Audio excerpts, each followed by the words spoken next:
अयोध्या धाम की जय। जय श्री राम। सीताराम सीताराम सीताराम कहिए, जाहे विधि राखे राम ताहे विधि रहिए। सीताराम सीताराम सीताराम कहिए, जाहे विधि राखे राम सीताराम सीताराम सीताराम कहिए, जाहे विधि राखे राम ताहे विधि रहिए। सीताराम सीताराम सीताराम कहिए, जाहे विधि राखे राम ताहे विधि रहिए। मुख में हो राम नाम, राम सेवा हाथ में।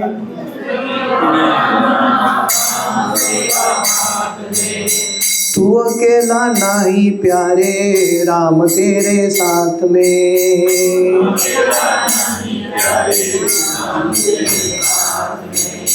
विधि का विधान जान, हानि लाभ सही है।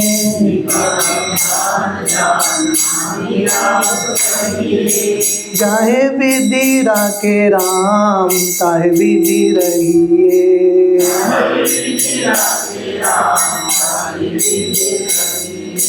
सीताराम सीताराम सीताराम कहिए, जाहे विधि राखे राम ताहे विधि रहिए। सीताराम सीताराम सीताराम कहिए, जाहे विधि राखे राम ताहे विधि रहिए। किया अभिमान तो फिर मान नहीं पाएगा।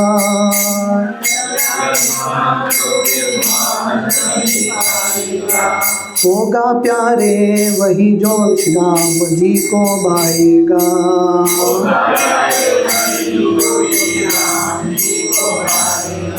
फल आशा त्याग शुभ कर्म करते रहिए।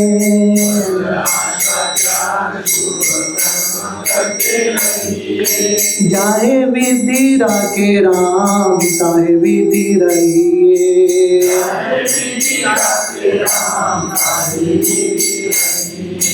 सीताराम सीताराम सीताराम कहिए, जाहे विधि राखे राम ताहे विधि रहिए। सीताराम सीताराम सीताराम कहिए, जाहे विधि राखे राम ताहे विधि रहिए। जिंदगी के दौर सो हाथ दीनानाथ के।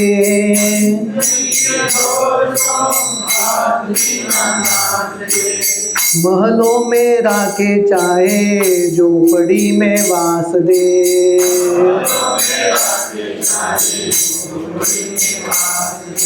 धन्यवाद निर्विवाद राम राम कहिए।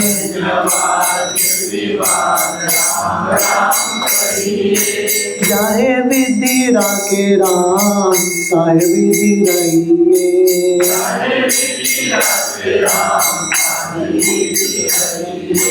सीताराम सीताराम सीताराम कहिए, जाहे विधि राखे राम ताहे विधि रहिए। सीताराम सीताराम सीताराम कहिए, जाहे विधि राखे राम ताहे विधि रहिए। आशा एक राम जी से दूजी आशा छोड़ दे। आशा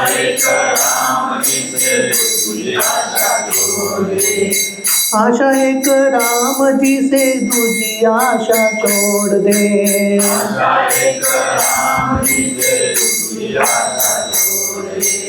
नाता एक राम जी से दूजी नाता छोड़ दे।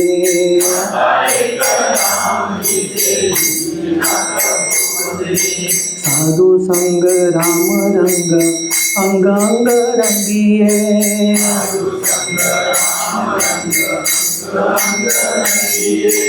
काम रस त्याग प्यारे राम रस पगिए।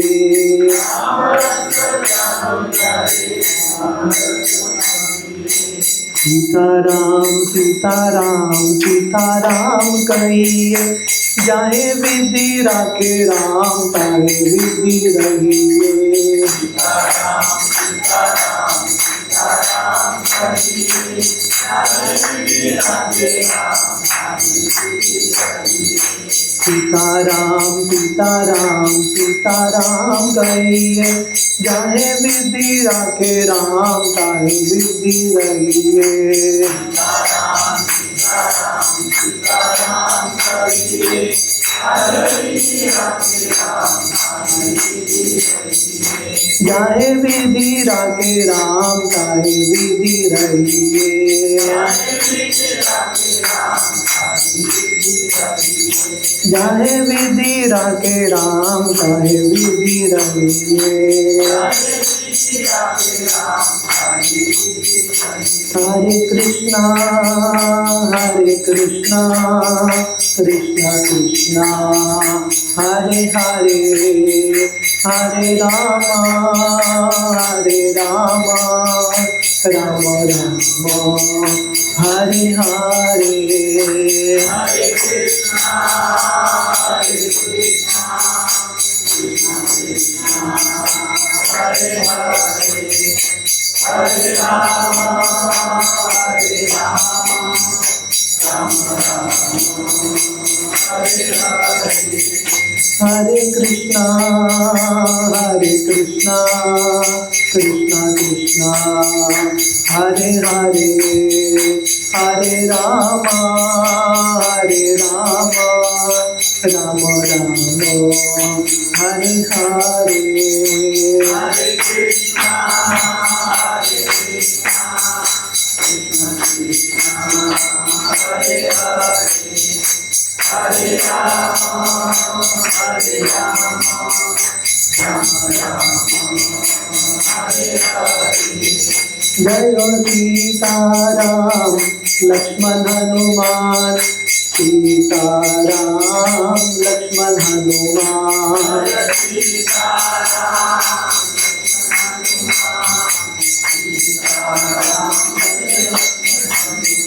जय अयोध्या धाम अयोध्या धाम अयोध्या धाम, जय अयोध्या धाम।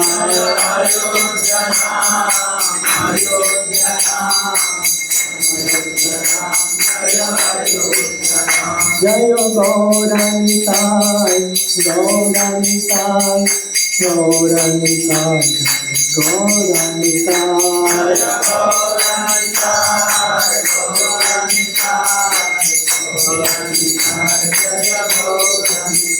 जय जय प्रभुपाद प्रभुपाद प्रभुपाद, जय जय प्रभुपाद।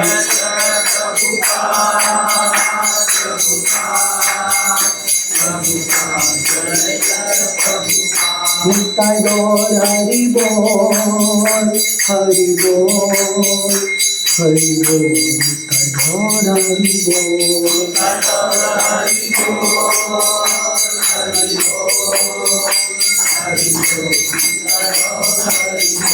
हरिओम संकीर्तन की जय। ओम नमो भगवते वासुदेवाय। ओम नमो भगवते वासुदेवाय। ओम नमो भगवते वासुदेवाय।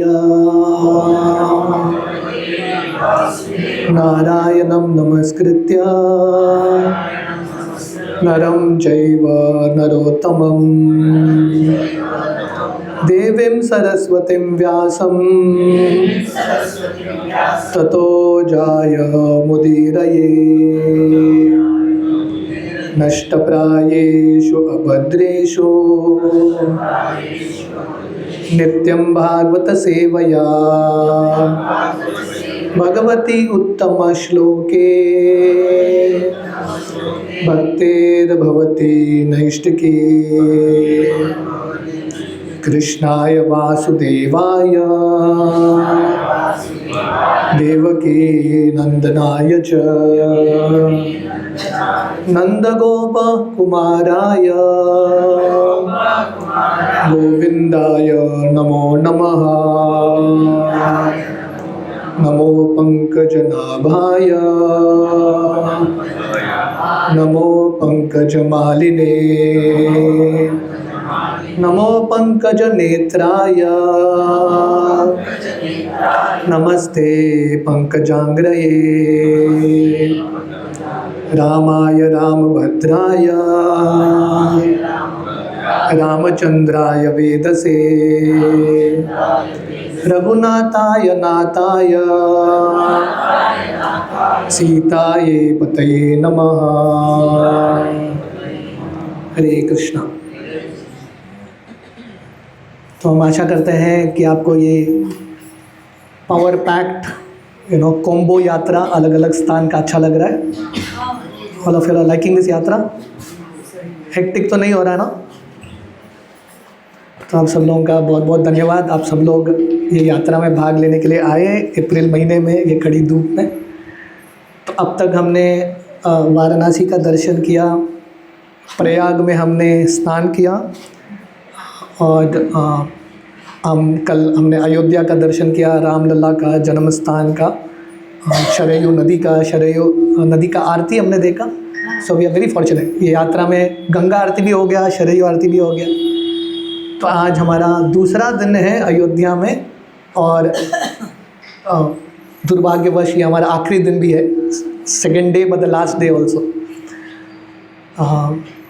अयोध्या धाम भगवान राम का स्थान है और हम सब बहुत भाग्यशाली हैं कि हमको यहाँ पे आने का अवसर दिया। भगवान राम ने ये पावन भूमि को स्पर्श करने का अवसर दिया। जैसे हमने पहले दिन बताया था कि यात्रा में कृतज्ञ रहना बहुत इम्पॉर्टेंट है, वेरी ग्रेटफुल। हाँ, तो हमको बहुत कृतज्ञ होना चाहिए कि भगवान राम ने हमको चुना यहाँ पे आने के लिए, इन सब स्थलियों का दर्शन करने के लिए। तो कल अजित आत्मा प्रभु ने हमारा अयोध्या यात्रा का रामायण का कथा उन्होंने शुरू किया था। उन्होंने वर्णन किया था कि कैसे भगवान राम के 16 गुण, 16 क्वालिटीज़ ऑफ राम। ये जो हमने भजन गाया, जाहे विधि राके राम ताहे विधि रही है, तो ये भजन में बहुत सुंदर ये शब्द आता है कि जैसे भगवान हमको रख रहे हैं उसी प्रकार हमको जीने का प्रयास करना है। भगवान राम मर्यादा पुरुषोत्तम है। भगवान राम जब आए दुनिया में, उनकी ज़िंदगी में भी बहुत सारे कष्ट थे। आप रामायण पढ़ेंगे, problem after problem, life set होता है, कुछ न कुछ आके फिर से रीसेट हो जाता है। भगवान राम यहाँ से चले गए वनवास, उनको लग रहा था वनवास खत्म होके वापस आएंगे। 14th ईयर, 14वां साल, रावण आके सीता का अपहरण करके लेके जाता है। Another turning point. पर भगवान राम हमको सिखा रहे हैं कि हर परिस्थिति को स्वीकार करना और हर परिस्थिति में हमारे लिए लेसन क्या है, हमारे लिए सीख क्या है, वो समझने का प्रयास करना। भगवान जो भी परिस्थिति हमारी ज़िंदगी में अरेंज करते हैं, किसी न किसी कारण के लिए होता है। It is for some purpose. हम वो पर्पस को समझेंगे और कंप्लेन नहीं करेंगे। जैसे हमने बताया, ग्रेटफुल मूड। देखिए, जब हम यात्रा में आते हैं, ये यात्रा 4-5 दिन का यात्रा होता है, पर यात्रा का सफलता ये है कि यहाँ से जाने के बाद भी ये यात्रा का भाव कंटिन्यू होना चाहिए। क्योंकि हमको समझना है ज़िंदगी भी एक यात्रा है, लाइफ इज़ ऑल्सो यात्रा। ये 4-5 दिन का छोटा सा यात्रा है, ज़िंदगी भी एक 30-40 साल का छोटा सा यात्रा है कि नहीं? So in life to be grateful is very very important. तो भगवान राम हर एक परिस्थिति को बहुत प्रेम से स्वीकार करते हैं, विचलित नहीं होते, धीर पुरुष, and he accepts every situation perfectly. तो प्रभु जी ने कल वर्णन किया कि कैसे भगवान राम के 16 गुण रामायण में वर्णन आता है। तो ये बालकांड की शुरुआत है।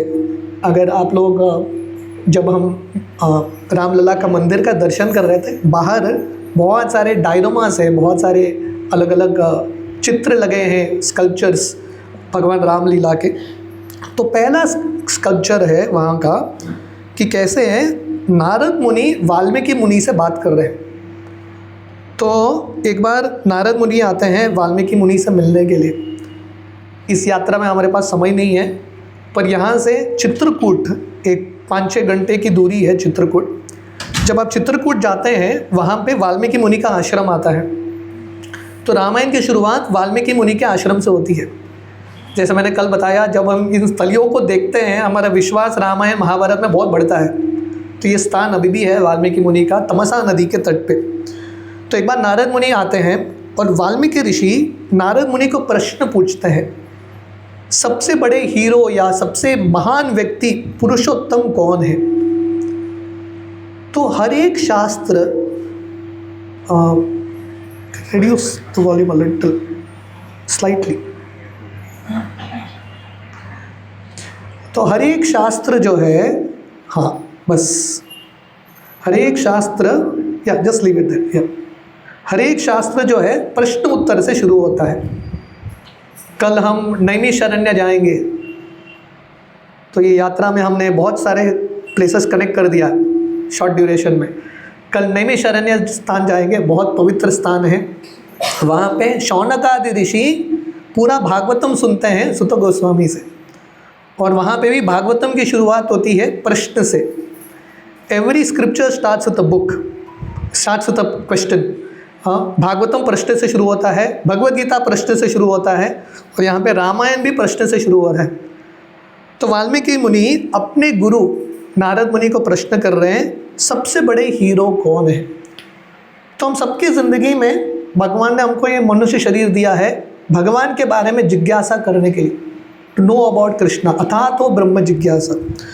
जब वाल्मीकि मुनि ये प्रश्न पूछते हैं, नारद मुनि बताते हैं ये धरातल पे जब वाल्मीकि मुनि ने यह प्रश्न पूछा था, उस समय भगवान राम अयोध्या में राज्य कर रहे थे। तो समय नारद मुनि बताते हैं एक ही व्यक्ति है जिनके पास सब दिव्य गुण हैं और सबसे महान व्यक्ति है, हीरो है, और वो है भगवान रामचंद्र। और नारद मुनि भगवान राम के 16 गुणों के बारे में वर्णन करते हैं, जो कल अजितात्म प्रभु ने वर्णन किया था। Lord Ram is the perfect person. ये दुनिया में हम सब परफेक्ट नहीं हैं, परफेक्ट बन ही नहीं सकते।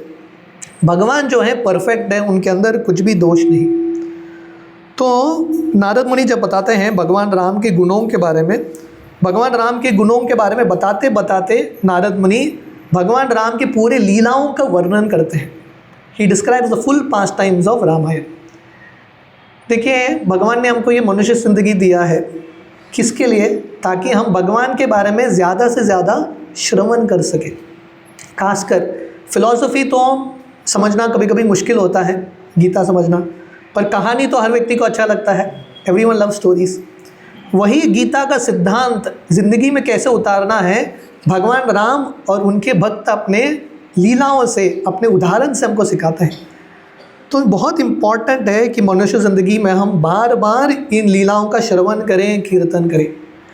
तो नारद मुनि विस्तार से भगवान राम के लीला को वाल्मीकि ऋषि को सुनाते हैं, और वाल्मीकि ऋषि बहुत ध्यान से सुनते हैं कि आगे जाके वाल्मीकि ऋषि रामायण के लेखक बनते हैं या रामायण का प्रचारक बनते हैं। वाल्मीकि ऋषि को प्रचार करने का शक्ति कहाँ से मिलता है? क्योंकि वो ध्यान से श्रवण करते हैं, टू हियर। कल हम नैमिषारण्य जाने वाले हैं। नैमिषारण्य में सुत गोस्वामी ने शौनक आदि ऋषि को भागवतम सुनाया। अभी सुत गोस्वामी इतने बड़े प्रचारक कैसे बने? क्योंकि जब शुकदेव गोस्वामी ने परीक्षित को भागवतम सुनाया, और एक स्थान है ऋषिकेश जाने से पहले, एक स्थान आता है हरिद्वार जाने से पहले, उसको बोलते हैं शुक्रताल। तो वहाँ पे शुकदेव गोस्वामी ने परीक्षित को भागवतम सुनाया। जब शुकदेव गोस्वामी परीक्षित को सुना रहे थे शुक्रताल में भागवतम, सुत गोस्वामी वो सभा में बैठे थे और उन्होंने ध्यान से भागवतम सुना। और क्योंकि उन्होंने ध्यान से भागवतम सुना, उनको अवसर मिलता है भागवतम सुनाने के लिए शौनक आदि ऋषि को। तो यहाँ पे हम बहुत इम्पॉर्टेंट एक सिद्धांत देखते हैं। हर एक गुरु जो है पहले एक प्रामाणिक शिष्य होते हैं। Every Guru is first disciple. Valmiki मुनि गुरु बनते हैं, पर उसके पहले वो शिष्य हैं नारद मुनि के। और हम नारद मुनि का चरित्र देखते हैं।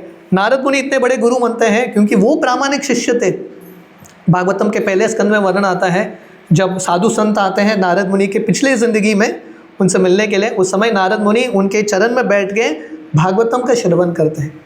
So it's very important that we hear. Srila Prabhupada बहुत बार बताते हैं भक्ति में 9 अंग है, 9 विधा भक्ति, उसमें से पहला सबसे इंपॉर्टेंट है श्रवण, हियरिंग अबाउट कृष्ण। ये श्रवण इतना महत्वपूर्ण है, श्रवण के माध्यम से ही हम भगवान का दर्शन कर पाएंगे और भगवान के लीलाओं में हम प्रवेश कर पाएंगे।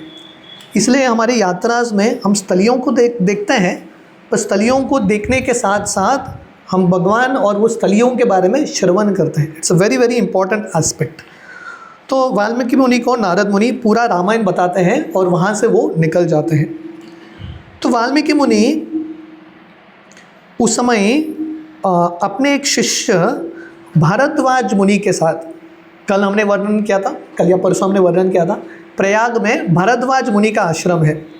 तो वाल्मीकि मुनि अपने शिष्य भारद्वाज मुनि के साथ तमसा नदी में स्नान करने के लिए जाते हैं। तमसा नदी भी गंगा का ही एक भाग है, राइट। तो वहाँ पे स्नान करने के लिए जाते हैं और वाल्मीकि ऋषि तमसा नदी को देख के भारद्वाज मुनि को बोलते हैं, हर एक व्यक्ति का मन जो है नदी की तरह शुद्ध होना चाहिए, नदी की तरह पवित्र होना चाहिए। और इस प्रकार वाल्मीकि मुनि तमसा नदी में स्नान करके बाहर आते हैं। जब वो बाहर आते हैं वो क्या देखते हैं, 2 पंक्षी थे, क्रौंच पक्षी, एक पुरुष और एक स्त्री, हस्बैंड वाइफ, और दोनों अपने आनंद में, अपने लीलाओं में मग्न थे। और उस समय अकस्मात एक शिकारी का बाण चलता है और ये जो पुरुष पक्षी है, क्रौंच पक्षी, उसको घायल करके उसको उधर ही मार देता है। और ये जो फीमेल पक्षी है, ये जो स्त्री थी, द क्राउंच बर्ड, वो बहुत रोने लगती है। She starts to cry a lot.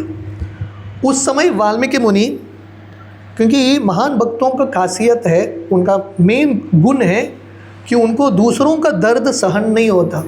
Srila Prabhupada वर्णन करते हैं, पर दुख दुखी, दूसरों के दर्द को देख के उनको दुख होता है। तो वाल्मीकि मुनि ये क्रौंच पक्षी के दर्द को देख के इतने पीड़ित होते हैं, उनके मुख से एक श्राप निकलता है।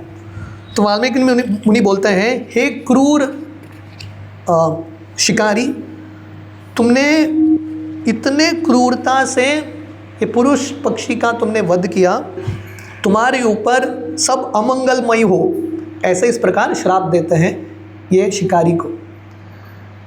तो ये जो शुरुआत है रामायण का, रामायण की शुरुआत कहाँ से होती है? This is the starting of Ramayana. Ramayana की शुरुआत कहाँ से होती है?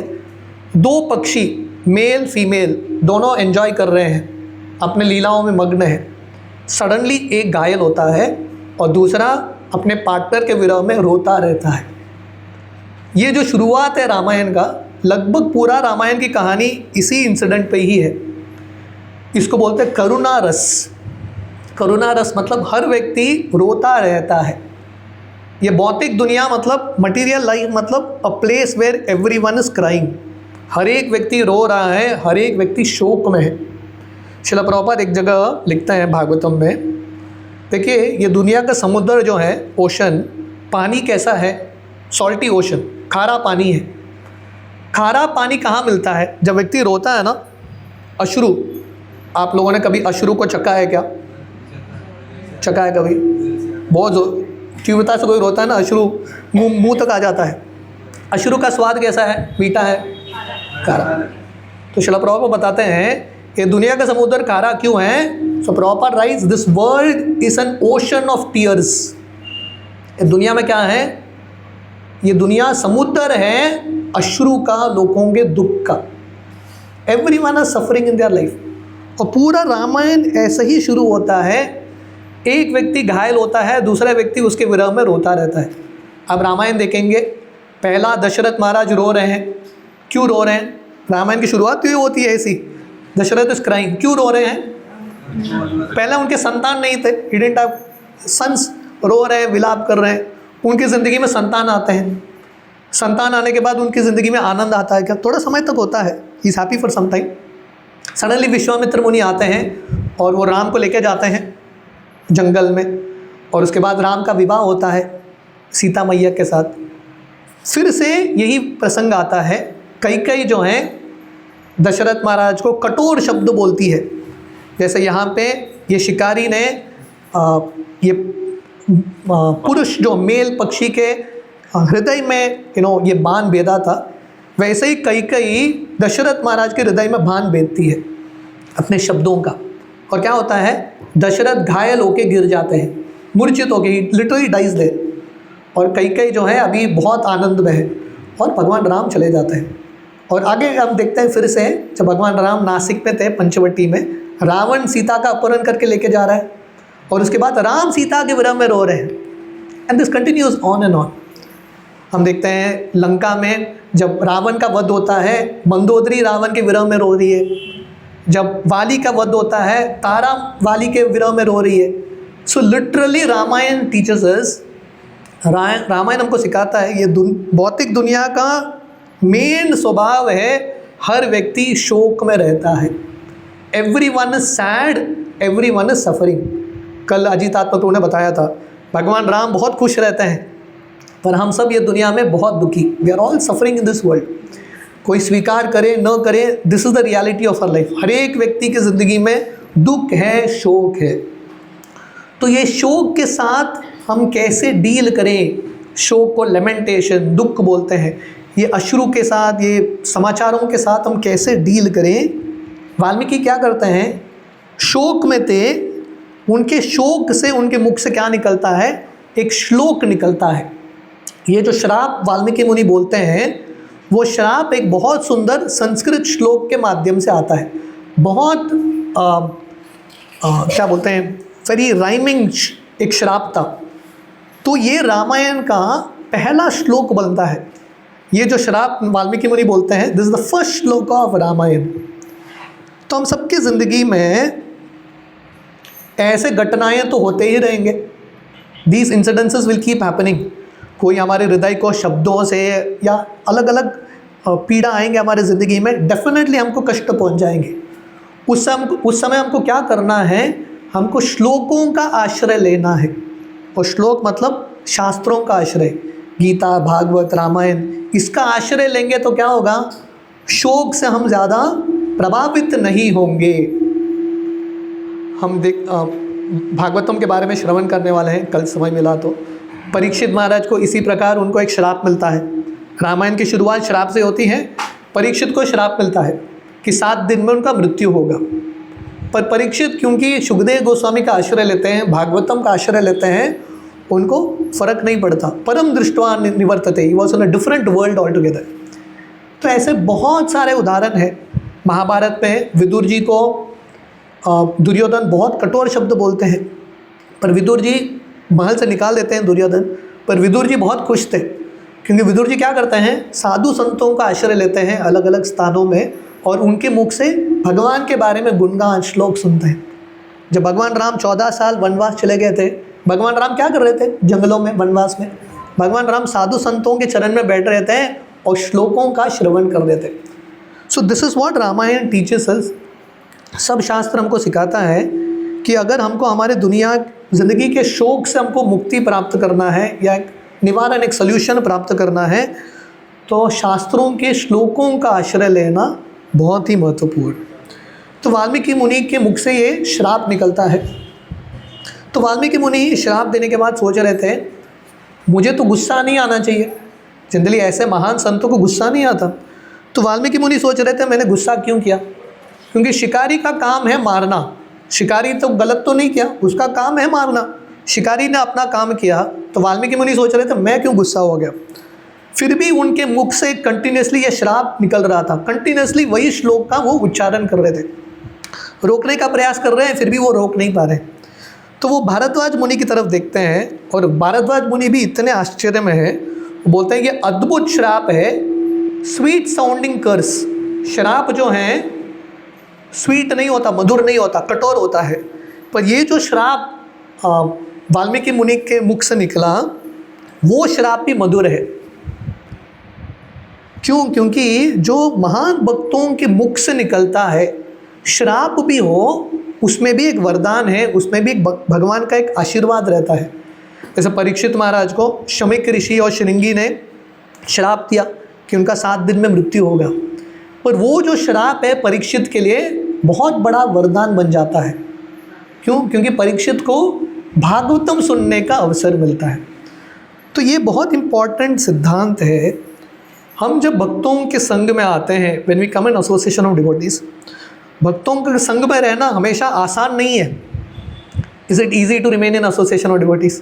नहीं, क्योंकि भक्त जो है कभी कभी अपने कठोर शब्दों से हमारे हृदय को भेदते रहते हैं, सर्जरी करता रहता है कि नहीं। हमारे शिक्षाष्टकम प्रभु, नासिक मंदिर के टेम्पल प्रेसिडेंट, वो एक उदाहरण देते हैं। जैसे पॉक्यूपाइन होता है ना, पॉक्यूपाइन को हिंदी में क्या बोलते हैं? आप समझ गए ना, उसका एक बड़ा चूहा होता है, उसमें बहुत सारे कांटे होते हैं, पॉक्यूपाइन बोलते हैं उसको। हाँ, क्या? साल कोंकणी में, कोंकणी, ओके, जो भी है, आप सार समझ गए। वो जो पॉक्यूपाइन होता है ना, जब सर्दी लगता है वो क्या करता है, सब एक साथ आ जाते हैं, क्योंकि सर्दी लग रहा है, एक साथ आते हैं सर्दी से बचने के लिए। पर क्या होता है, एक साथ आने से एक दूसरे का कांटा चुभता रहता है। अभी उनके संग से दूर चले जाएंगे, सर्दी इनको मार देगा, है कि नहीं। अभी दोनों तरफ प्रॉब्लम है, अकेले रहेंगे तो प्रॉब्लम है, सर्दी का प्रॉब्लम, साथ में रहेंगे तो एक दूसरे का कांटा चुभता रहता है। तो वैसा हमारा परिस्थिति है, अकेले भक्ति नहीं कर सकते, पर भक्तों के संग में आते हैं तो एक दूसरे का कांटा शब्द चुभता रहता है हमको। So what do we do? उस समय हमको समझना है कि भक्तों के मुख से जो भी निकलता है, कभी कभी कठोर शब्द भी निकलते हैं, हमारे लिए एक अच्छा वरदान ही होता है। It is always a benediction. तो इस प्रकार वाल्मीकि मुनि कंटिन्यूसली ये श्राप का उच्चारण कर रहे हैं और उनको समझ में नहीं आ रहा है उनके मन में ये श्राप कंटिन्यूसली क्यों प्ले हो रहा है। उसी समय ब्रह्मा जी उनके आश्रम में प्रवेश करते हैं, ब्रह्मा जी का आगमन होता है। जब हमारे ज़िंदगी में कुछ ऐसे प्रश्न होते हैं जिसके उत्तर हमको पता नहीं, पर हम वो चीज़ के बारे में बार बार विचार करते रहते हैं, भगवान किसी न किसी को भेज के हमको उत्तर देते हैं। भगवान कृष्ण गीता में बताते हैं, what is that verse? Lord Krishna says, तेषाम सतत युक्तानाम भजताम प्रीतिपूर्वकम ददामि बुद्धि योगम तम येन माम उपयान्ति ते।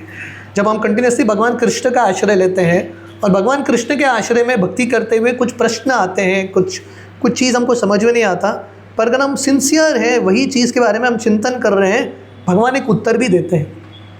तो वाल्मीकि मुनि को पता नहीं उनके मुख से ये श्राप क्यों निकला, और श्राप निकल के वो बार बार ये श्राप का उच्चारण क्यों कर रहे हैं, उनको पता नहीं था। उस समय ब्रह्मा जी उनके आश्रम में प्रवेश करते हैं और वाल्मीकि मुनि ब्रह्मा जी का स्वागत करते हैं, ब्रह्मा जी को दंडवत प्रणाम करते हैं और ब्रह्मा जी को एक आसन देते हैं। तो वाल्मीकि मुनि समझ गए ब्रह्मा जी आए हैं, कुछ कारण के लिए आए हैं, है कि नहीं। उन्होंने ब्रह्मा जी से प्रार्थना नहीं किया, ब्रह्मा जी स्वयं आए, मतलब कुछ ना कुछ सेवा है।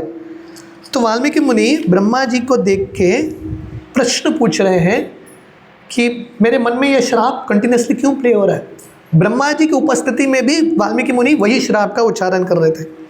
उस समय ब्रह्मा जी बोलते हैं, हे वाल्मीकि जी, वो जो श्राप है, मैंने आपको प्रेरणा दिया वो श्राप बोलने के लिए, वो शब्द जो है मैंने आपके मुख में डाला, क्योंकि मेरा इच्छा है कि आप पूरे रामायण की रचना करो, भगवान राम के चरित्र का वही श्लोक, वही चंद, वही मीटर में, जिस मीटर में आपने ये श्राप बोला था, वही मीटर में आप पूरे रामायण की रचना करो। इस प्रकार ब्रह्मा जी बोल के चले जाते हैं। और ब्रह्मा जी ये भी बोलते हैं कि जो भी, देखिए वाल्मीकि ऋषि ने रामायण को देखा नहीं, है कि नहीं। He didn't see Ramayana. ऐसा नहीं कि भगवान राम लीला कर रहे थे, वाल्मीकि मुनि वहाँ पे बैठ के हर एक लीला को लिख रहे थे, नहीं। जैसा आप महाप्रभु की लीलाओं के बारे में देखेंगे, कृष्णदास कविराज गोस्वामी ने चैतन्य चरितामृत लिखा, वृंदावन दास ठाकुर ने चैतन्य भागवत लिखा। इन दोनों लेखकों ने महाप्रभु को देखा ही नहीं, उन्होंने महाप्रभु के बारे में लिख दिया। वाल्मीकि मुनि ने रामायण के सब लीलाओं को देखा नहीं, फिर भी आप बोलेंगे उनको कैसे प्रेरणा मिलता है, उनके पास कैसा अधिकार है लिखने के लिए, क्योंकि उनके अधिकार उनके गुरु देते हैं, राइट। जैसे शिला प्रभुपाद को उनके गुरु महाराज ने अधिकार दिया, आप जाके प्रचार करो। तो जब आपको प्रचार करने का, सेवा करने का अधिकार मिलता है, वो अधिकार के साथ साथ शक्ति भी आ जाता है। तो वाल्मीकि मुनि को ब्रह्मा जी बोलते हैं, जो भी आपको लीला पता नहीं, आपको हृदय में प्रेरणा मिल जाएगा, आपको सब लीलाओं का दर्शन होगा। और ब्रह्मा जी बोलते हैं, जब तक, ये ध्यान से सुनिए, बोलते हैं जब तक ये दुनिया में पर्वत है, नदियाँ हैं, तब तक राम के गुणों का गुणगान पूरे दुनिया में होता रहेगा और तब तक रामायण का गुणगान होता ही रहेगा। तो कल हम वर्णन कर रहे थे शरयू नदी के तट पे रामायण होके कितना साल हो गया, लाखों साल, 20-21 साल, 21 लाख साल हो गए, फिर भी अभी भी रामायण की चर्चा हो रही है, अभी भी भगवान राम का गुणगान हो रहा है। So this is lord Brahma's benediction. जब तक ये दुनिया है तब तक भगवान का गुणगान चलता ही रहेगा। तो ब्रह्मा जी इस प्रकार आदेश दे के वाल्मीकि मुनि को चले जाते हैं। गुरु का कार्य है शिष्य को आदेश देना, शिष्य को प्रेरणा देना और निकल जाना। गुरु जो हैं हाथ पकड़ के शिष्यों का सब सेवा करवा के नहीं लेते। जैसे हम देखते हैं परीक्षित महाराज को सुखदेव गोस्वामी ने भागवतम सुनाया और सुखदेव गोस्वामी वहाँ से निकल गए। अभी मैंने अपना काम कर दिया, अभी तुमको आगे करना है, यू हैव टू कंटिन्यू है। शिला प्रभुपाद को उनके गुरु महाराज भक्तिसिद्धांत सरस्वती बोलते हैं पाश्चात्य देश में प्रचार करो, और भक्तिसिद्धांत सरस्वती गुजर गए। उसके बाद प्रभुपाद को अपने गुरु की आज्ञा के अनुसार अपना बुद्धि लगा के कार्य करना पड़ा। तो भगवान और भगवान के पार्षद हमको आदेश देते हैं, पर हमको अपना बुद्धि लगाना है। We have to use our own sincerity and intelligence. तो ब्रह्मा जी वहाँ से निकल जाते हैं और वाल्मीकि मुनि सोच रहे थे अभी मुझे आदेश हैं, चलो मैं प्रयास करता हूँ। देखिए वाल्मीकि मुनि अब तक उन्होंने किसी भी शास्त्र को लिखा नहीं, पर उनको विश्वास किस में है, क्योंकि ब्रह्मा जी और नारद मुनि ने उनको बोला है आप प्रयास कीजिए, उन्होंने प्रयास किया। तो हम सबकी ज़िंदगी में भले ही हमारे पास योग्यता नहीं है, पर जब कुछ आदेश आता है, जब हम प्रामाणिकता से प्रयास करेंगे वो आदेश का पालन करने के लिए, उसके साथ साथ शक्ति भी मिलता है, बुद्धि भी मिलता है वो कार्य को कराने के लिए। तो वाल्मीकि मुनि अपने आश्रम में बैठ के सोच रहे थे मुझे क्यों चुना गया ये कार्य के लिए, किसी और को भी चुन सकते थे, मुझे क्यों चुना गया। उस समय वाल्मीकि मुनि को उत्तर मिलता है, क्योंकि उन्हीं के आश्रम में कौन निवास कर रहे थे, सीता मैया उस समय रुकी थी।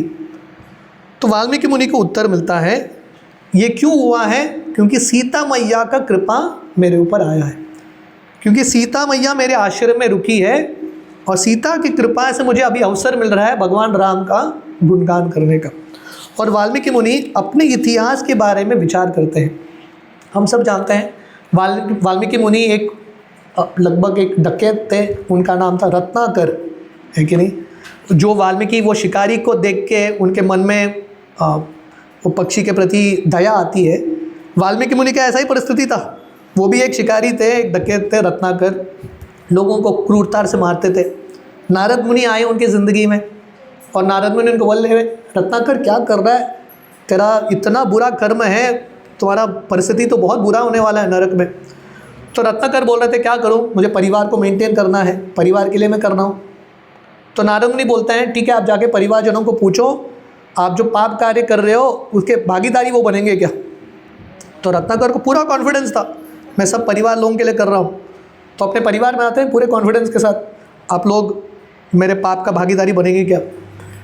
पत्नी बोलती है नहीं नहीं, शास्त्र में लिखा है पति का पुण्य मेरे पास आता है आधा पुण्य, पर पाप मैं ले नहीं सकती क्योंकि ऑलरेडी मेरा खुद का पाप है, हैंडल करना है। और छोटे बच्चे बोलते हैं पापा जी हम तो बहुत छोटे हैं, अब हम ये पाप वाप हैंडल नहीं कर सकते, आप ही हैंडल करना। तो रत्नाकर समझ गए ये दुनिया का पाप है। प्रभुपाद भागवतम में गीता के बहुत सारे तात्पर्य में प्रभुपाद लिखते हैं so called family society love, ये दुनिया का प्रेम जो है बहुत खोखला है, वेरी एम्प्टी। तो रत्नाकर समझ गए नारद मुनि क्या बोलना चाहते हैं। तो रत्नाकर नारद मुनि का आश्रय लेते हैं और नारद मुनि बोलते हैं ठीक है, आपने जो भी किया है आपके लिए एक ही सोल्यूशन है, भगवान का नाम। शास्त्र वर्णन करता है भगवान का नाम इतना शक्तिशाली है, हम उतना पाप नहीं कर सकते जो एक नाम मिटा नहीं सकता। तो भगवान का नाम का उच्चारण करो, चैंट राम राम राम बोलो, राम राम राम। यस, हम सब बोल पा रहे हैं। रत्नाकर जो है राम का नाम भी नहीं बोल पा रहे, है कि नहीं। एटलीस्ट हम रत्नाकर से बेटर है। हाँ, रत्नाकर जो है उनके मुख से राम नाम भी नहीं निकल रहा था। तो नारद मुनि बहुत एक्सपर्ट प्रचारक हैं, वैसे छोड़ने वाले नहीं हैं। तो नारद मुनि बोलते हैं ठीक है तुम क्या करो, मरा बोलो, क्योंकि रत्नाकर के डिक्शनरी में ये कॉमन था, वो मरा आज ये मरा, मरा मरा बोलता था वो। तो नारद मुनि बोलता है मरा मरा बोलो, तो मरा मरा मरा मरा मरा करते करते इसका राम राम राम राम राम राम होने लगा, और इतना मग्न हो गया राम नाम में रत्नाकर, उसके ऊपर एक एंट हिल, एंट्स को क्या बोलते हैं, चींटी, चींटी का एक घर बन जाता है, हाँ, तो इसको वायु बोलते हैं, राइट। तो जब नारद मुनि आते हैं वो देखते हैं कि रत्नाकर इतना मग्न हो गया राम नाम में, नारद मुनि बहुत प्रसन्न होते हैं, बोलते हैं आज से आपका नाम होगा वाल्मीकि, क्योंकि ये रेत, ये घर बन गया चींटियों का, फिर भी वाल्मीकि मुनि बहुत ही मग्न। तो वाल्मीकि मुनि सोच रहे थे भगवान राम ने मुझे क्यों चुना रामायण लिखने के लिए।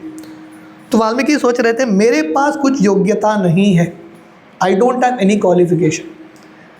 तो हर एक महान प्रचारक का यही भाव रहता है, वो लोग हृदय से कन्विंस्ड हैं, personally they don't have any qualification. Srila Prabhupada जब जलदूत नाव में जा रहे थे अमेरिका, प्रभुपाद अपना, जहाँ पे जैसे यहाँ पे वाल्मीकि मुनि अपना हृदय व्यक्त कर रहे हैं, प्रभुपाद अपना हृदय व्यक्त करते हैं कविता के माध्यम से।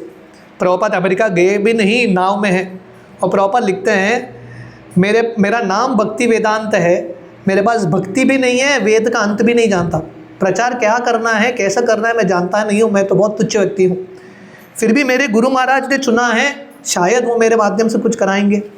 सो प्रभुपाद वाज वेरी हम्बल। तो प्रचारक का, महान भक्त का मेन क्वालिटी है, मेन लक्षण है नम्रता। तो वाल्मीकि मुनि सोच रहे थे मेरे पास कुछ योग्यता नहीं है, मेरा एक ही योग्यता है नारद मुनि का कृपा, द मर्सी ऑफ माई गुरु। श्रील प्रभुपाद ही बताते हैं अगर मैं सफल हूँ एक ही कारण की वजह से, क्योंकि मेरे गुरु महाराज का मेरे ऊपर कृपा रहा है। योग्यता विचारे किचु नाही मोर तुम्हार करुणा सार। भक्ति विनोद ठाकुर बताते हैं मेरे अंदर कुछ योग्यता नहीं है गुरु के कृपा के अलावा। तो वाल्मीकि मुनि सोच रहे थे उनकी ज़िंदगी में रामायण लिखने का अवसर, रामायण का गुणगान करने का अवसर कैसे मिलता है। पहले नारद मुनि का कृपा, फर्स्ट स्टेप साधु संग, और नारद मुनि की कृपा की वजह से नारद मुनि ने उनको दूसरा क्या चीज़ दिया, भगवान के नामों का उच्चारण, इसको भजन क्रिया बोलते हैं। जब हम साधु संतों के संग में आते हैं, साधु संतों की कृपा से हमको भक्ति करने का अवसर मिलता है, और भक्ति करने का अवसर मतलब पहला चीज़ भगवान के नामों का उच्चारण करना। तो अगर हम वाल्मीकि की तरह साधु संतों का आश्रय लेंगे, उनकी कृपा का आश्रय लेंगे और भगवान के नामों का उच्चारण करते रहेंगे तो क्या होगा, हम भी शुद्ध बनेंगे। कितने भी हमने पाप किए हो हम शुद्ध बनेंगे, और जब हम शुद्ध बनेंगे तब किसका कृपा मिलेगा, सीता मैया का कृपा मिलेगा, भक्ति देवी का कृपा मिलेगा, और जब सीता मैया का कृपा मिलेगा उसके बाद भगवान राम का कृपा आता है। तो वाल्मीकि मुनि सोच रहे थे I am only a product of mercy, मेरा पूरा ज़िंदगी कृपा के ऊपर निर्भर है, और वही कृपा के माध्यम से मैं अभी रामायण की रचना करने वाला हूँ। तो वाल्मीकि मुनि वही जो श्लोक उन्होंने बोला था, वही चंद वही मीटर में वो पूरे रामायण की रचना करते हैं। कितने श्लोकों में, 24,000 श्लोक, 24,000 वर्सेस रामायण की रचना करते हैं। 640 चैप्टर्स, 640 अध्याय एंड 6 बुक में, 6 पुस्तकों में वाल्मीकि मुनि पूरे रामायण की रचना करते हैं। और इतना अद्भुत है, अभी भी लोग रामायण का गुणगान करते हैं, गीत के रूप में गाते हैं। और वाल्मीकि मुनि पूरे रामायण की रचना करने के बाद संतुष्ट नहीं थे, क्योंकि ये पहला भाग था रामायण को लिखना, पर वाल्मीकि मुनि ये भी चाहते थे ये रामायण का प्रचार प्रसार पूरे दुनिया में हो। तो वाल्मीकि मुनि सोच रहे थे कौन करेगा रामायण का प्रचार, who will be my first disciples. और उत्तर उनके सामने ही रहता है।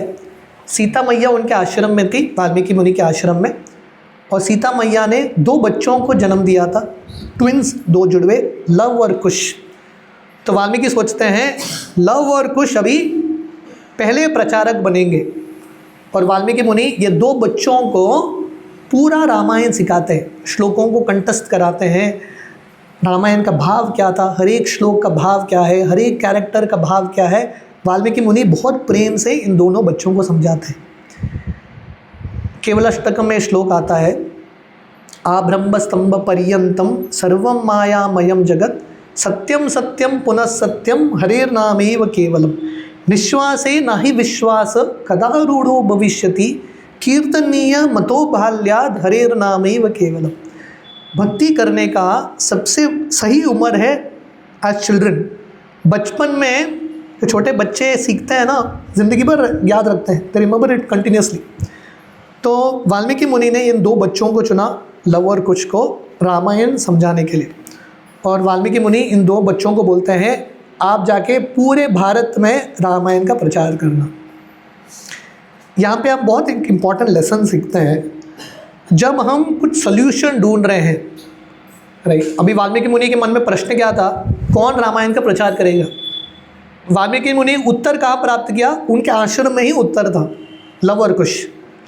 हम सबकी ज़िंदगी में, जब हमारे ज़िंदगी में कुछ समस्याएं आते हैं, हम समस्याओं का सॉल्यूशन पूरी दुनिया में ढूंढते हैं, पर हम समझ नहीं पाते हैं भगवान ने कुछ समस्या दिया है, समस्या का समाधान भी भगवान ने दिया है, और बहुत बार वो समस्या का समाधान हमारे पास ही रहता है, पर हम वो देख नहीं पाते, we are not able to see it. Ramayana में ये बहुत सुंदर प्रसंग है, जब भगवान राम किष्किंधा क्षेत्र पहुंचते हैं, हम्पी, वहाँ पे भगवान राम का मुलाकात सुग्रीव से होता है। सुग्रीव जो था, वाली सुग्रीव के पीछे लगा था सुग्रीव को मारने के लिए, और सुग्रीव वाली से बचने के लिए पूरे दुनिया में भागते हैं। कहाँ पे मैं एक ऐसा स्थान प्राप्त करूँ जहाँ पे वाली प्रवेश नहीं कर सकता। पूरे दुनिया में भागने के बाद सुग्रीव कहाँ पे आता है पता है? वापस उधर ही आता है, किष्किंधा। वो कौन सा स्थान ढूंढ रहा था? ऐसा स्थान जहाँ पे वाली प्रवेश नहीं कर सके। पूरे दुनिया में गया, उसको वो स्थान नहीं मिला। उसका स्थान कहाँ मिला? घर के पीछे, ऋषिमुख पर्वत, मतलब किष्किंधा उसके घर के पीछे स्थान था, ऋषिमुख पर्वत। वहाँ पे वाली क्यों प्रवेश नहीं कर पाया? क्योंकि वाली ने एक राक्षस को मारा था, दुंदुबी को मार के वाली ने उसके शरीर के, उसके मृत शरीर को लात मारा था, और वो उसका मृत शरीर उड़ के गया। और ये ऋषिमुख पर्वत पे मातंग ऋषि का आश्रम था, और उसके आश्रम में ये दुंदुबी का पूरा शरीर गिरता है, और पूरे मातंग ऋषि के शरीर पे दुंदुबी का खून गिरता है। तो मातंग ऋषि श्राप देते हैं, ये आश्रम के ऋषिमुख पर्वत के इर्द गिर्द वाली आएगा, वाली मर जाएगा। तो सुग्रीव जाके ऋषिमुख का आश्रय लेते हैं। तो कहने का अर्थ है, हमारी ज़िंदगी की समस्याओं का हल बहुत बार हमारे पास ही होता है कि नहीं? हम ढूंढ रहे हैं कि कौन से भक्त हमारा उद्धार करेंगे, भगवान किसको भेजेंगे हमारा उद्धार करने के लिए। हमारा उद्धार करने वाले भक्त हमारे आसपास ही हैं बाबा, दूर से कोई आने वाला नहीं है। The devotees are going to actually help us are near us only. हम सिर्फ उनको पहचान नहीं पाते, we are not able to appreciate them. तो वाल्मीकि मुनि लव और कुश को पूरा रामायण सुनाते हैं, और लव और कुश को बोलते हैं, आप जाके रामायण को गुणगान करो। तो रामायण के पहले लेखक वाल्मीकि मुनि, पर रामायण के प्रचारक कौन बनते हैं? लव और कुश। और ये लव और कुश कौन है? भगवान राम के पुत्र, संतान। तो कहने का अर्थ है, और लव और कुश क्या कर रहे थे? गली गली में भटक के, गांव में क्या कर रहे थे? रामायण का प्रचार कर रहे हैं। ये किसने किया? भगवान राम के पुत्रों ने। क्षत्रिय के पुत्र हैं, भगवान राम के पुत्र हैं, उन्होंने ये कार्य किया। तो कहने का अर्थ है, भगवान का सेवा करना, प्रचार करने का अवसर प्राप्त करना एक बहुत बड़ा सौभाग्य है। It is a very big benediction. रास्ते में भटकते हुए भगवान का प्रचार करना, it's like a big benediction. इससे बढ़िया कुछ चीज़ हो नहीं सकता। जिसको ये सौभाग्य मिलता है वही कर पाता है। हमारे प्रभुपाद के एक बहुत सीनियर डिसाइपल है वैशाशिका प्रभु। वैशाशिका प्रभु अभी ऑलमोस्ट 70 ईयर्स, पिछले 40 साल से वो रोज़ रास्ते में उतरते हैं। 40 साल से एक दिन भी नहीं छूटा उनके ज़िंदगी में, और रोज़ प्रभुपाद की पुस्तक रास्ते में वितरण करते हैं। जब उन्होंने ये सेवा की शुरुआत की थी, उनका उम्र था 16 साल, 16-17 ईयर ओल्ड बॉय, अमेरिका का लड़का, 17 साल का, अमेरिका के रास्ते में उतर के गीता भागवत बांट रहा है कि नहीं? भारतीयों को शर्म आता है रास्ते में उतर के गीता भागवत बांटना। अभी 16 साल का अमेरिका का लड़का अमेरिका के रास्तों में उतर के गीता भागवत बांट रहा है। तो एक वो जब कर रहे थे ये सेवा, एक आदमी आता है सामने से और बोलता है, क्या ज़िंदगी बेकार कर रहा है, व्यर्थ कर रहा है, जाके कुछ नौकरी करो ढंग का, ऐसे क्या रास्ते में गीता बांट रहा है। तो वैशाशिका प्रभु उसी समय मन में सोच रहे थे, इससे बड़ा जॉब क्या हो सकता है कि नहीं? गीता भागवत बांटने का अवसर मिल रहा है, there is nothing bigger than this. तो लव और कुश इतने खुश थे, भगवान राम का गुणगान कर रहे, पूरे भारत में भ्रमण करते हुए। देखिए, हम जब प्रचार करते हैं लोगों को थोड़ा बहुत अच्छा लगता है, बट जब छोटे बच्चे प्रचार करते हैं ना, उसमें एक अलग ही एक भाव है। इमेजिन, और भगवान राम के पुत्र कितने सुंदर होंगे, और दोनों रामायण का उच्चारण कर रहे हैं इतने सुंदर रूप से, उनका वाणी इतना सुंदर था, इतने जल्दी फेमस बन जाते हैं अयोध्या तक, यहाँ तक उनका गुण फैलता है, या उनका महानता, उनका यश जो है अयोध्या तक पहुँच जाता है। तो सब अयोध्या के लोग जो हैं राम को बोलते हैं, भगवान राम उस समय यहाँ पे थे, अयोध्या में राज्य कर रहे थे तो भगवान राम को बोलते हैं रामायण का प्रचार पूरे दुनिया में हो रहा है, अयोध्या में नहीं हुआ। रामायण का प्रचार तो अयोध्या में भी होना चाहिए।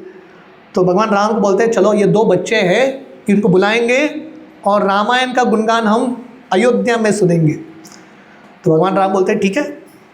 तो पहले बार राम की उपस्थिति में, राम के महल में लव और कुश रामायण सुना रहे हैं भगवान राम को भगवान राम का गुणगान राम के पुत्र भगवान राम को सुना रहे हैं और वो भी राम की धरती अयोध्या में।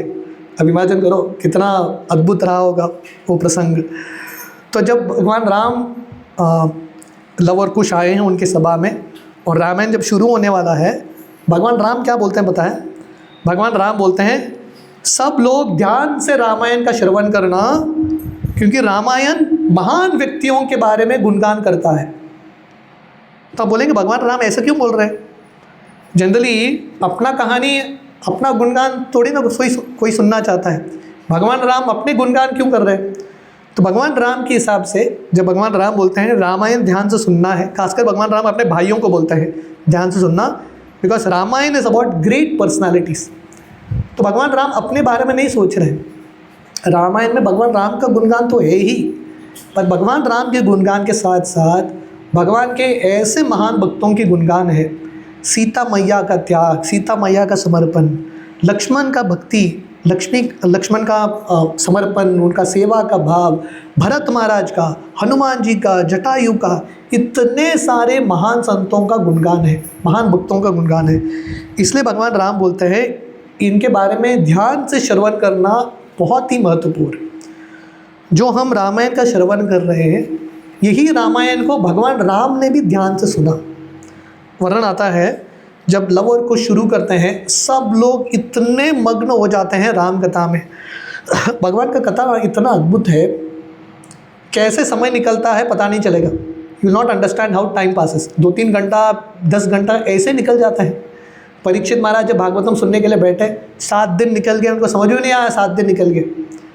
तो ये तल्लीनता, ये ऑब्जॉर्प्शन भगवान के कथाओं में प्राप्त करना जिंदगी की सफलता है। ये अगर हम तल्लीनता प्राप्त करेंगे, जैसे हमने वाल्मीकि मुनि का कहानी सुना, राम के नाम के जप में वो इतने भूल गए, चींटी ने पर्वत बना दिया, उनको समझ में नहीं आया। So we find this absorption, perfection of life. हम वाराणसी से आए हैं, शिवजी का भी यही गुण है, तल्लीनता। वर्णन आता है जब शिवजी आंख बंद करते हैं भगवान के नामों का उच्चारण करने के लिए, और शिवजी किसके नामों का उच्चारण कर रहे हैं? भगवान के नाम, राम के नामों का उच्चारण कर रहे हैं। राम राम रामेति रमे रामे मनोरमे सहस्र नाम तत्तुल्यम राम नाम वरानने।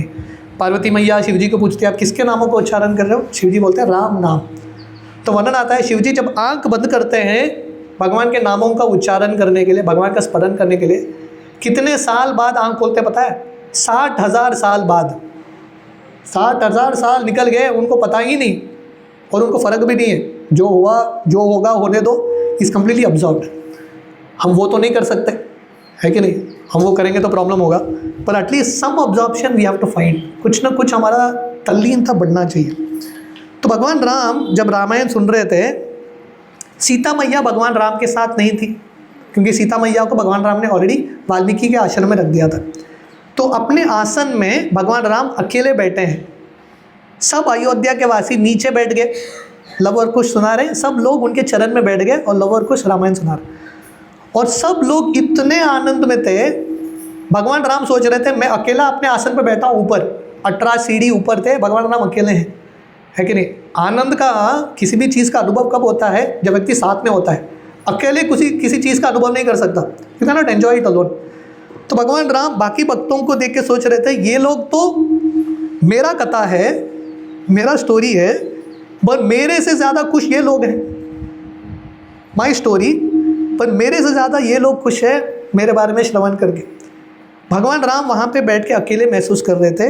भगवान राम अपने आसन छोड़ के अपने ऊंचे स्थान से नीचे आते हैं, और भगवान राम इतने धीरे से आते हैं, मतलब अपना आभूषण सब पकड़ के, धोती पकड़ के भगवान राम आ रहे हैं नीचे। क्यों? क्योंकि भगवान राम को लग रहा था मैं अगर आवाज़ करूँगा सब लोगों को समझ में आएगा मैं आ रहा हूँ, कथा बंद होगा।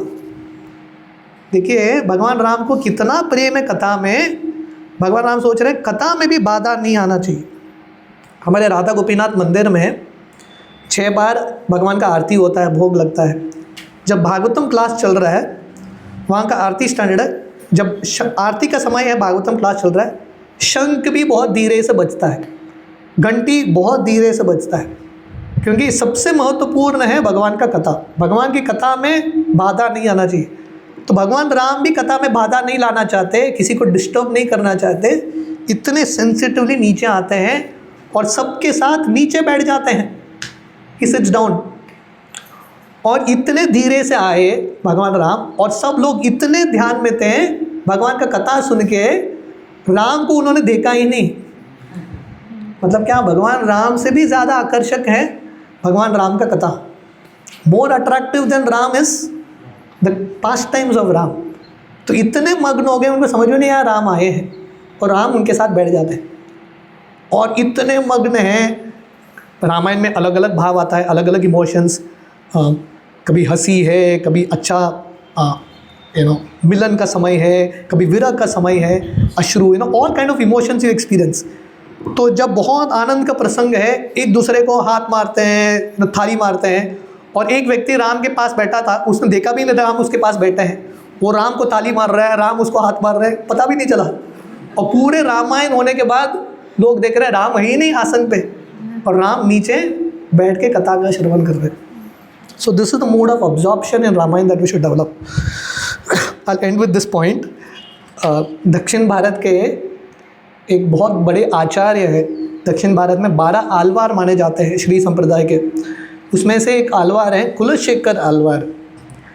कुलशेखर आलवार जो थे एक राजा थे, कुलशेखर राजा, और इनको रामायण में इतना प्रेम था, इतना प्रेम था, वो राज्य कम करते थे, रामायण कथा ज़्यादा करते थे। और उनका ऐसा एक भाव था, रामायण में अगर कुछ अच्छा प्रसंग है, मतलब राम कथा चल रहा है, मतलब रोज़ उनके कुलशेखर महाराज मैनेजमेंट कुछ करते नहीं थे, उनके मंत्री चलाते थे राज्य को। कुलशेखर महाराज का एक ही कार्य, राम कथा करते रहो, श्रवण करते रहो। तो साधु संतों को बुलाते थे, राम कथा का श्रवण करते थे। तो एक जैसे रामायण में आता है, राम का जन्म हो गया, जन्मोत्सव कथा में चल रहा है, राम का जन्म। कुलशेखर महाराज बोलते हैं पूरे राज्य में उत्सव होगा, राम ने जन्म लिया। कहाँ पे जन्म लिया? कथा में। कथा में जन्म लिया, भंडारा खोल दो, सबको पैसा बांटो। लोगों का चांदी लग गया वहाँ पे, ऐसा राजा मिलेंगे तो बहुत अच्छा। और जब कुछ दुख का समाचार आता था, कुलशेखर महाराज बहुत दिन तक रोते रहते थे। ऐसा एक प्रसंग आया, तो वहाँ के कथाकार उन लोगों ने ऐसा डिसाइड किया था, हम सिर्फ रामायण के अच्छे अच्छे कहानियाँ बोलेंगे, दर्द के कहानियाँ, दुख के कहानियाँ हम बोलेंगे नहीं तो राजा एक अलग भाव में चले जाते हैं। पर एक दिन जो मेन प्रचारक थे वो आए नहीं, उनको पता नहीं था ये रूल है। तो उन्होंने कथा सुनाया कैसे रावण आके सीता का अपहरण करके लेके गया लंका, समुद्र पार करके। तो कुलशेखर महाराज, उनको इतना गुस्सा आया, रावण का ये हिम्मत, सीता को लेके गए। कुलशेखर महाराज बोलते चलो हम चलेंगे सीता मैया को लेके आने के लिए, रावण के साथ युद्ध करने के लिए। तो सब सैनिक मंत्री उनको बोल रहे हैं महाराज जी ये कथा है, ऐसा कुछ हुआ नहीं, वो होके चला गया लीला। कुलशेखर महाराज इतने भाव में है, पूरा सैनिक लेके जा रहे, रामेश्वरम के तट में पहुंच गए कुलशेखर महाराज, और इनको पता नहीं क्या करना है, कैसे हैंडल करना है। और कुलशेखर महाराज इतने भाव में है, समुद्र में चल के जा रहे हैं, मैं लेके आऊँगा सीता को, रावण के साथ मैं युद्ध करूँगा। तो लोगों को पता नहीं कैसे हैंडल करें राजा को। उस समय भगवान राम स्वयं चल के आते हैं समुद्र से सीता मैया के साथ, और कुलशेखर महाराज बोलते हैं आप चिंता मत करो, सीता को मैं ही लेके आ गया, आप चले जाओ वापस अपना राज्य। So this was the absorption, ये उनका तल्लीनता था कुलशेखर महाराज का। तो जब हम ये यात्रा में आते हैं, ये हमारा एक्चुअल भाव है, यात्रा का सफलता है कि हम भगवान की कथाओं में ज़्यादा से ज़्यादा तल्लीनता प्राप्त करें। ठीक है, I will stop at this point. मैंने राम कथा शुरू नहीं किया, जब शाम का अगर समय मिलेगा हम शुरू करेंगे। ये तो पूरा सेटिंग ऑफ द सीन था। लव और कुछ कहानी शुरू करते हैं। रामायण की कहानी कैसे शुरू होती है? एक बार एक राजा थे जिनका नाम था दशरथ महाराज, अयोध्या के। राइट, हमारे बचपन में हमारी जो दादी थी हमको बहुत बार रामायण की कहानी सुनाती थी, और जब हम छोटे थे, मैं और मेरे भाई, हम दादी के पास बैठते थे और हर बार दादी ऐसी कहानी शुरू करती थी। अयोध्या का राज्य था, दशरथ महाराज राजा थे, और उस समय दक्षिण भारत में थे, हम गोवा में थे, हमको पता भी नहीं था अयोध्या करके जगह है, never knew all these things. और हमने कितने बार सुना है इन कथाओं को, इन कथाओं का श्रवण बार बार करना। और मुझे याद है हर बार जब हम जाते थे दादी के पास, प्रैक्टिकली हर दिन वही कथा बताती थी, पर हर दिन हम बहुत आनंद के साथ उसके साथ बैठते थे और ध्यान से सुनते थे। So if you get a chance today evening somewhere, we will actually get into Ramayana, Dasharatha Maharaj का राज्य, अयोध्या का राज्य इत्यादि।